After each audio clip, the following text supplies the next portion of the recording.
Yeah, people forget how young Evan Ferguson still is.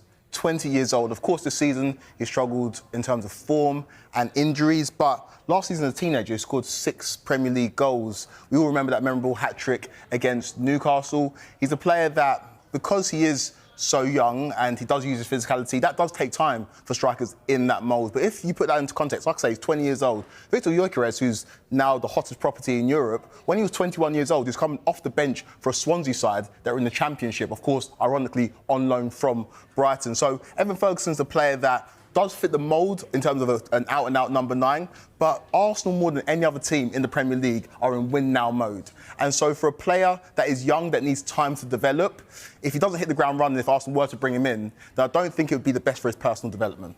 I think when you're looking at Ferguson, you mentioned that the goals as a teenager. If you go back to the 22-23 season, he was a top goal-scoring teenager in the Premier League. But that's quite a while ago, and I suppose the development for his next step has got to be that game time. But we know that Arteta's worked well with some really good attackers. You know, I think the effect of Raheem Sterling when he was at Manchester City as an assistant manager. Then you think, obviously, Bukayo Saka, Martinelli, even Kai Havertz. You know, as much as there's headers that he misses, especially in recent weeks, he's developed as a footballer. So for Ferguson, it would be a good opportunity to work with one of the best coaches in the Premier League.